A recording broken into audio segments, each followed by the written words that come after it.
Let us begin. Last week, I had requested you for a detailed discussion on a topic: Palestine conflict, the religious and the historical status of this land. What is the real issue? Where do we Muslims stand with regard to it? How can we understand it? You had stated in great detail that God Almighty had chosen some nations and associated some specific regions with them, and after that, one nation was removed from this responsibility and another nation was chosen in its place. I would take the discussion further from that point. That is, when the appointment of Ishmaelites had been made, the sphere of their influence was the Arabian Peninsula. There they had to fulfill this responsibility as a nation. After this, what happened so that Palestine was set aside, and on the other side, the companions started coming out of the Arabian Peninsula towards Palestine, and what was the reason for their egress? What happened there after this? And what does the history of the Muslims tell us about the things that have been happening in this land? This point was fully clear from the discussion that God Almighty in a specific period had chosen Palestine, that this land would now be the center of my dawah. The Israelites would inhabit this land. The prophethood would come to be specially associated with them.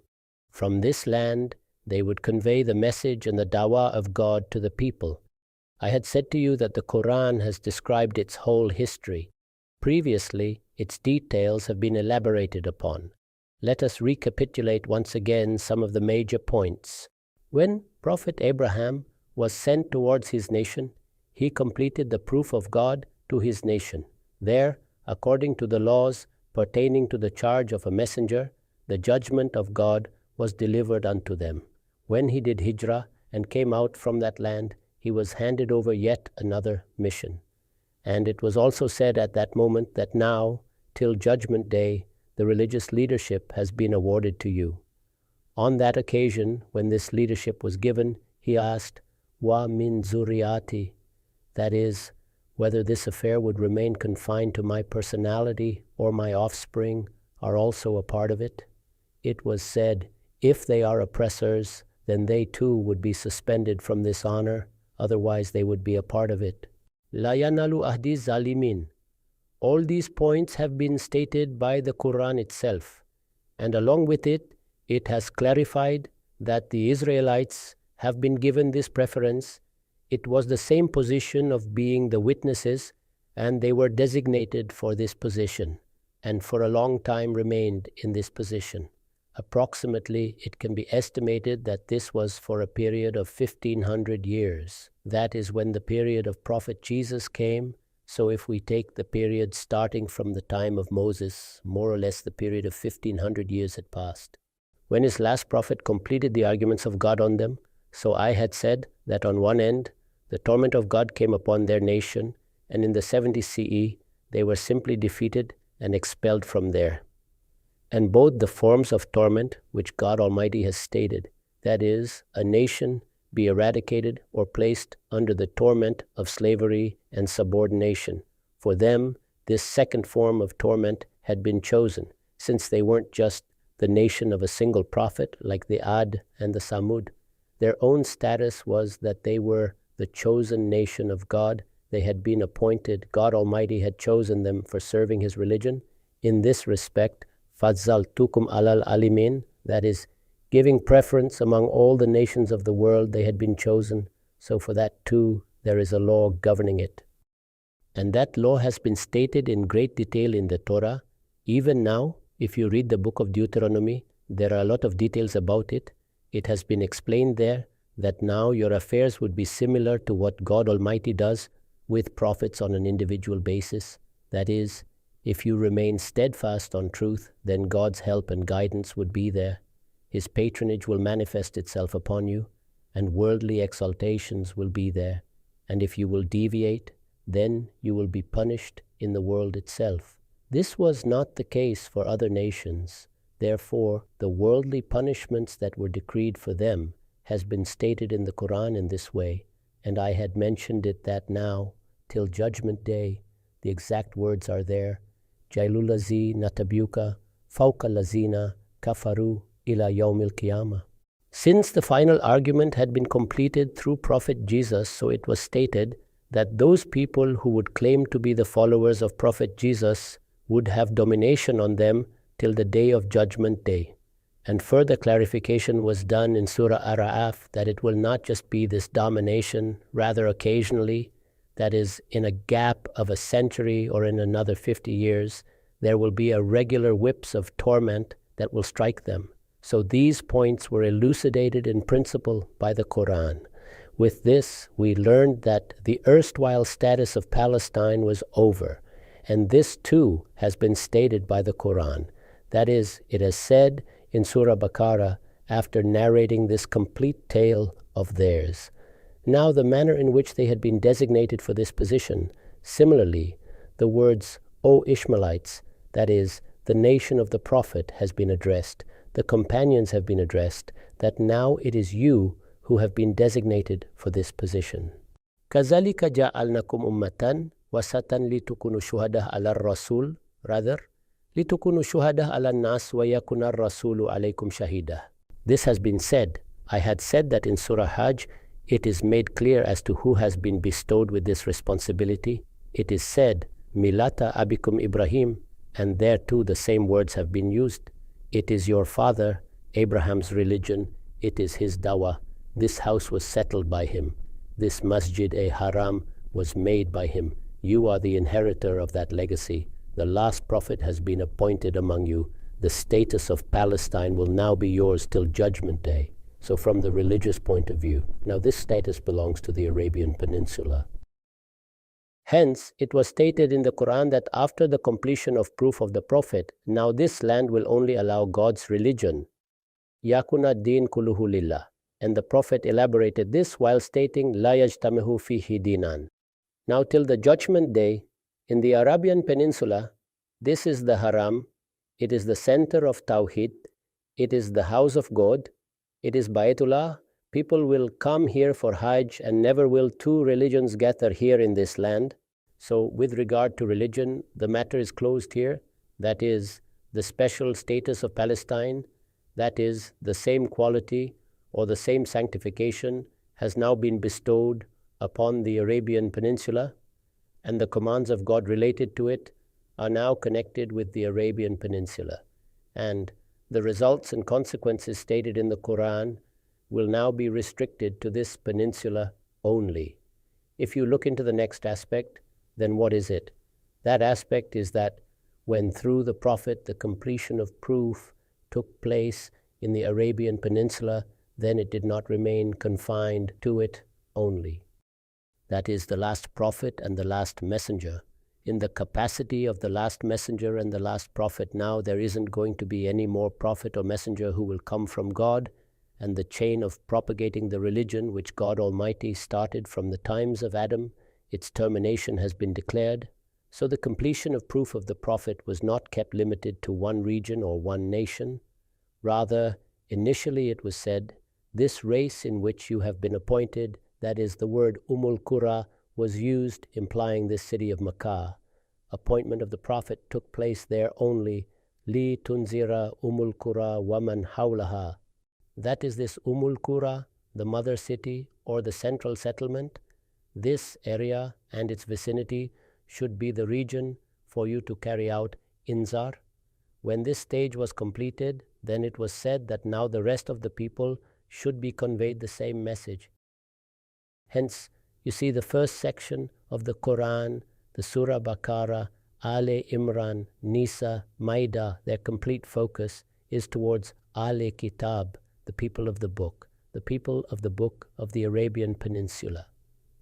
When the completion of arguments of God had taken place in the Arabian Peninsula, and his decree had been implemented, and the justice of his court of justice had been pronounced, then about 4 years earlier to this result, the Prophet extended his dawah to the surrounding regions.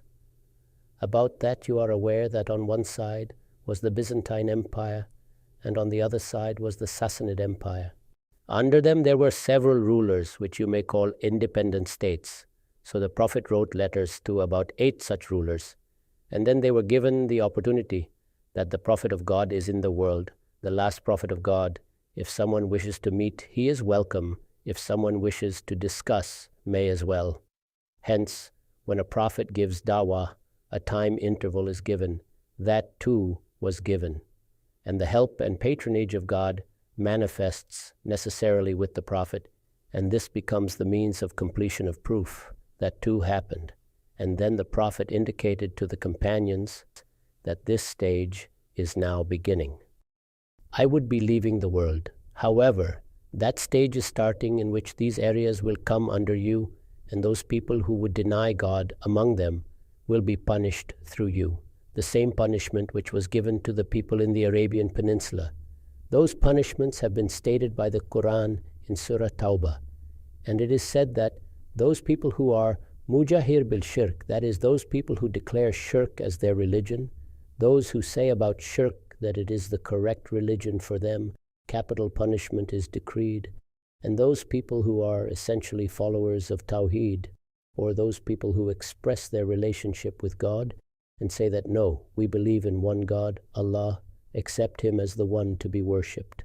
He is our sole creator, and apparently do not find themselves involved in shirk. For them, even though they may be indulging in shirk, however, what exactly is their issue? They are misled by a wrong interpretation and thereafter committing shirk. For them, it is said that their punishment is of subordination. So the companions gave them the same punishment. That punishment has been stated in Surah Tawbah. Its words are, for them too the war will be waged, hatta yutul jizyata an yadin wa hum sagirun, to the point that they pay jizya and accept to live as conquered people in subordination. So for Palestine, there wasn't a separate step taken by them. Rather, it was the same step which had its manifestations in Palestine as well. So to whom was the letter written to in Palestine? It was under the Byzantine Empire. Their governors had taken up the responsibilities there. And we are aware that for a certain period the Sassanids had also conquered it. This was the same occasion of which a mention in the Quran also takes place. Gulibatir Rum. It was a period of about 20 years in which the Sassanids were governing it. However, afterward, when the prophecy of the conquest of Rome came true and the Roman Empire struck back to power, so here too their government was formed. In different areas, the way was either to govern directly or to appoint a governors or agents for the purpose. In the same way, like among us some sultans used to govern, so there used to be some states which would be like dependents of some king, or there would be subordinate ruler or had some dominion status. So such types of arrangements for governance exist in the present also. Likewise, in those days too they existed. However, if you look at its essence, it was either the Byzantine Empire, which is also called the Roman Empire, and on the other side were the Sassanids. The Kaiser or Kisra, that is Caesar and Cyrus, are representatives of these two empires.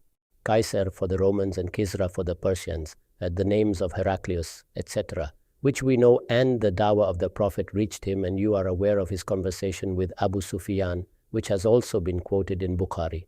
All these are referring to this, where the message of the Prophet reached him, his dawah reached him. The Prophet wrote letters, his messengers went to them. In this way, the last Prophet of God gave them dawah directly. They were given more or less a period of 4 years. They could come, meet and discuss. The Quran had been completed in the meantime. It was being publicized. This dawah too was reaching the surrounding regions, and the manifestations of the aid and presence of God that happens with the prophets and becomes a means of completion of proof, that too had happened in the land of Arabia. And then gradually it used to manifest itself with its glory. That is, companions used to attack, and the help of God would come as God Almighty had promised to the Prophet.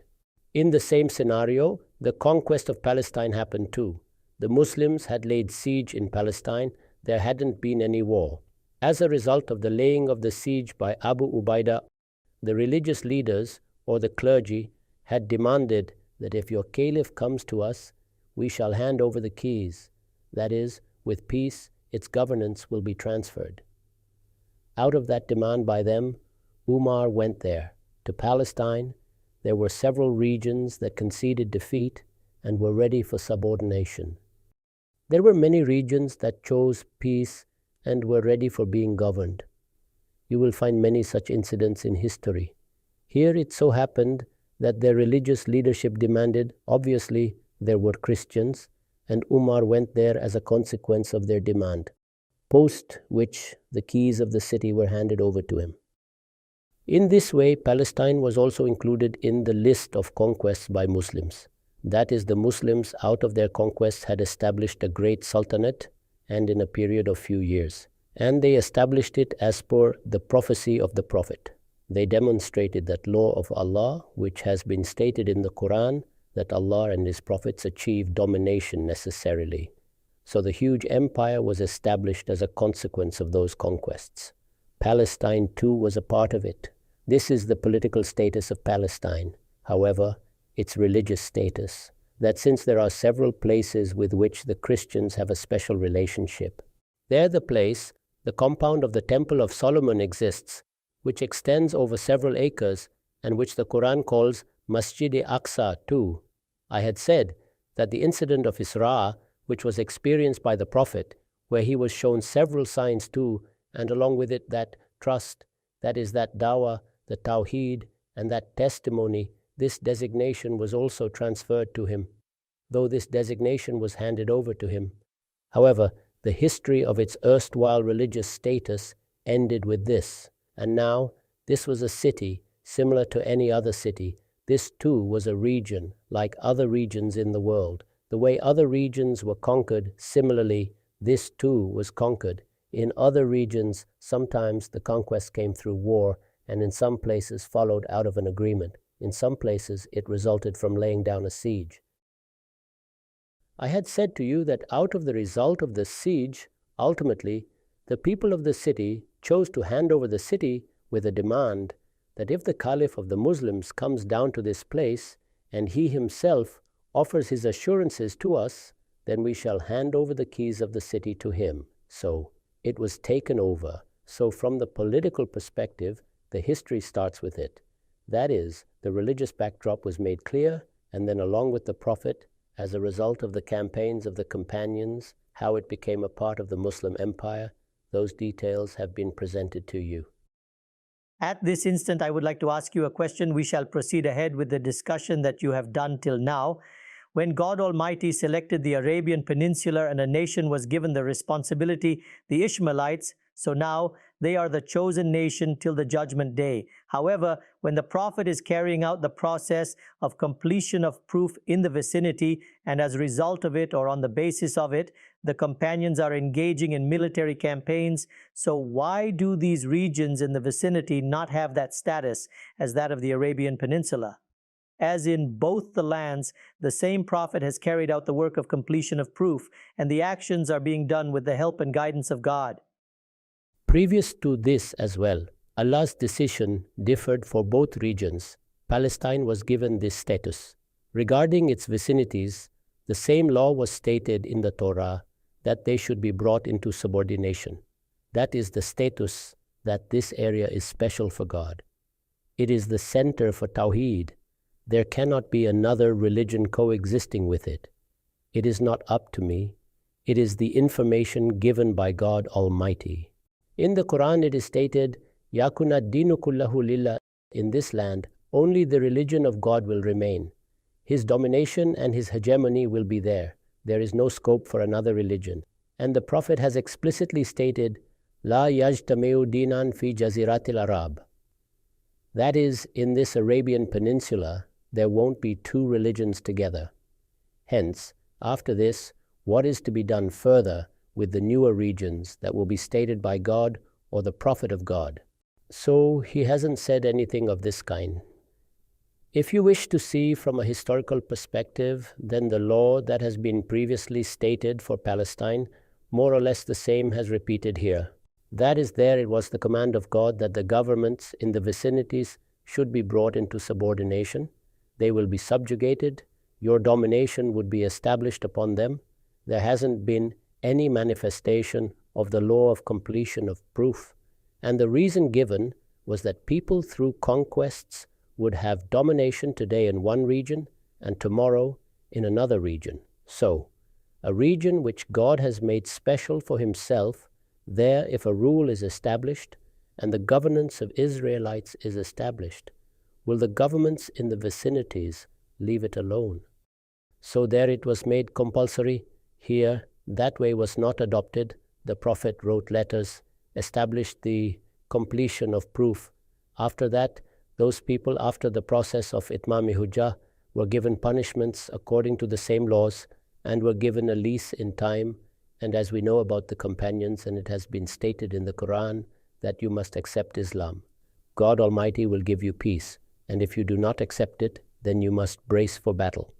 Otherwise, after becoming subjugated and paying jizya, that is, hatta yutul jizyata am yadin wa hum saghirun, that is, live while accepting our domination. These were the conquests out of which this region became a part of the Muslim empire, or in other words, you say, which will be a better expression, that it became a part of the Sultanate of the Companions. Nothing more was done than this. Its benefit or its consequence was the same thing that was achieved here too, which had been achieved as a result of the campaigns in the vicinities of Palestine. It was not the present times. That is, the nation-states are established, or out of some international considerations, there are some laws and certain things have been agreed upon. This wasn't the situation. Those were the times of the conquests. So, it was necessary for the security of the Arabian Peninsula that this dawah is taken to the people of the surrounding areas, and those areas should also come under the same process which has been adopted in the Arabian Peninsula itself. So the Prophet initiated this. Dawah was given from and on behalf of him. This process had started 4 years before his departure. The last brigade was also deployed by the Prophet.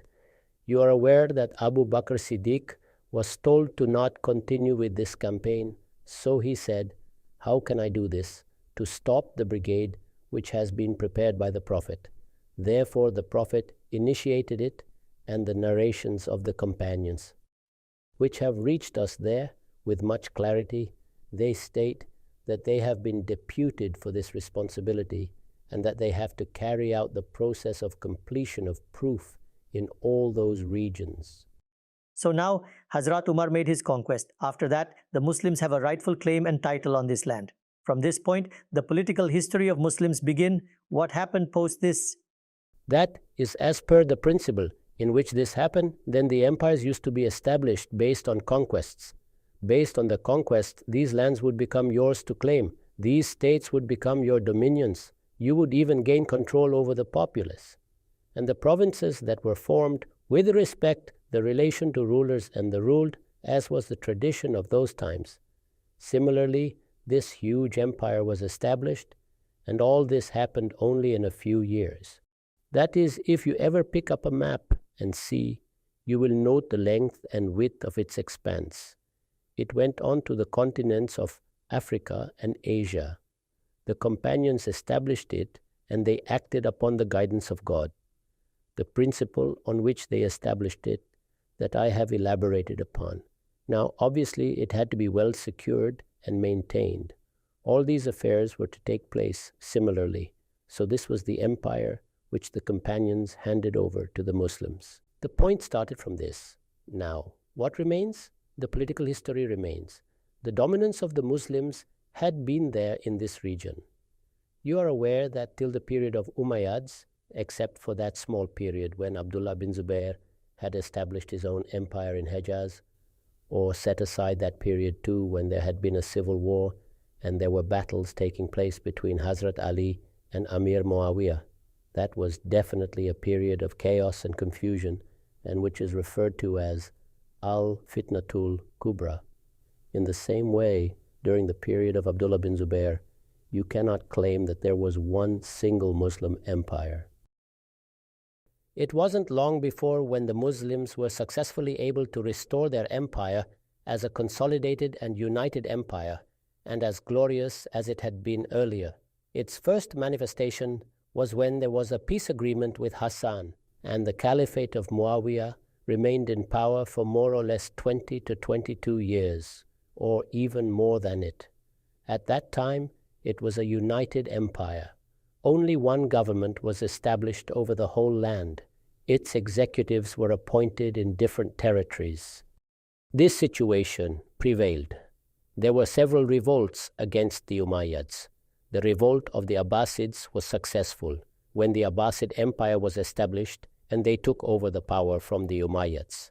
Then it was a group from the Umayyads who went on to Spain and established another empire there. Now 2 empires were established. However, there weren't many conflicts between them as these were quite distant from each other. That was actually established in Europe, and the remaining area remained under the supervision of the Abbasids. You are aware that the eras of Harun and Mamun are periods of their zenith. That was the time when knowledge and wisdom reached their pinnacle. Many outstanding developments in civilization and culture were displayed. Now, when you read your history, or you feel proud of that history, so in fact, it was the history of that period. That is, the first era was the period in which the Umayyads established a great empire. They revived the power of the Muslims, laid the foundation of art and sciences. The first generation of the champions of arts and sciences actually started getting ready during this period. However, it reached its excellence during this period of Abbasids. So, this empire continued, like according to the laws of God, weakness sets in. It has been said in the Quran that I bring forth different nations, and when large empires are established and their large dwellings become popular in the world, then they reach the point of terminal decline. So gradually, the weakness started setting in among them too. Therefore, to narrate the history of these weaknesses is not easy in so short a time. What were its aspects? One conclusion was that in that period, in Cairo, or in other words in Egypt, the Fatimid Empire was established. Obviously, the Abbasid Empire was already there. Like I said before this, the Umayyads established an empire in Spain, so this too was established. In the same way, the different sultans that were there, they would in different places, and up to a large extent, made themselves independent. That is, independent kingdoms would also get established within. In spite of all this, the Abbasid Caliph would be regarded as the symbol of Muslim power. Even if his political status weakened, it had assumed a religious status. These sultans too would frequent there, seek friendship, would pay respect and homage, and would, in a way, seek a certification for their own sovereignty. And that was sometimes seen as customary and sometimes as an inevitable reality was accepted. So this type of arrangement went on for centuries, till the time, as you are aware, that in 1258 CE, Halaku Khan destroyed the Baghdad Sultanate and razed it to dust. You remember the Marsiya, a dirge or elegy, Asmara Haq ba Wak Garkub Abarat Bar, Zamin Bar Zawale, Mulke Mustasim, Amir il-Mominin. That is, the decline that came upon the empire of Amir il-Mominin Mustasim. The skies have the right to shed tears of blood or rain blood on it. This was the situation that developed in 1258 CE. However, a very interesting point is that the tragedy took place in 1258 CE. And in 1261, another Abbasid empire came into existence in Cairo, and it too assumed the status of a symbolic khilafah. In different places, people were continuing their rule. When you read about Salahuddin, about the Mamluks, and read about other such powers, all of them were in existence in their regions. However, a caliph of the Muslims still existed, and it can be understood as a symbol of political unity. And that caliphate, which was established in 1261, remained till 1517. That is not for a few days, till the time the Ottomans reached their peak. They had emerged as a formidable seat of power. Their sultanate was established in far-off places. Like I said, it were these different monarchs who would assume power in different places. So the biggest display of power was seen among them.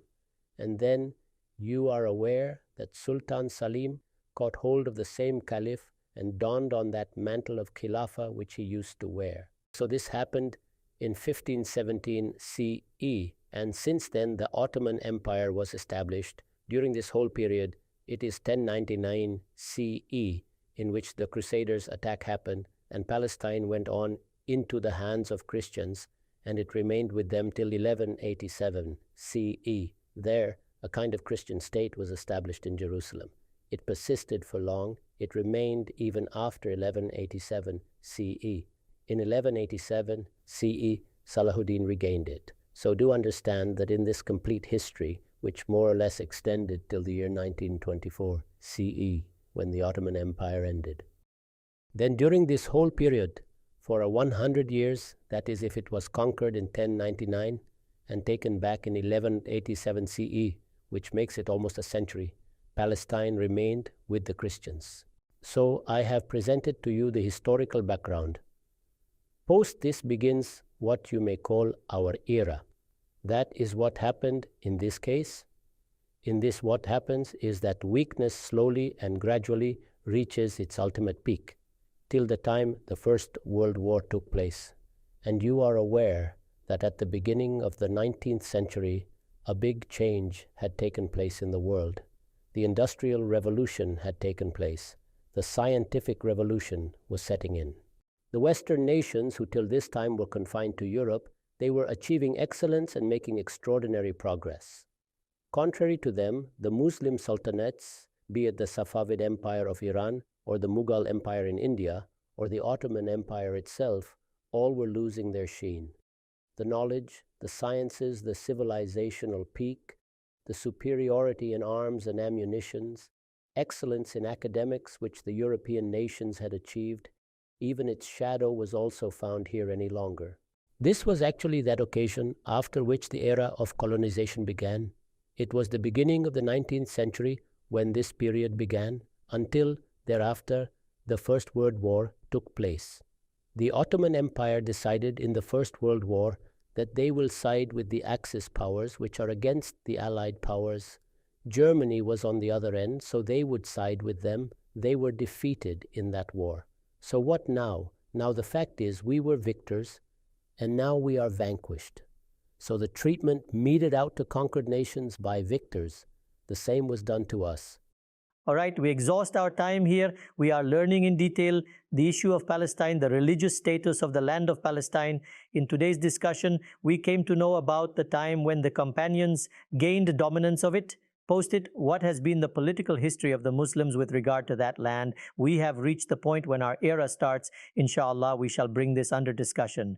And then what treatment was given to us in the land of Palestine. Where did the conflict stand then, and where does it stand today, and how we can find a solution for it? We shall bring it under discussion in the next episode. Thank you very much for your time till now.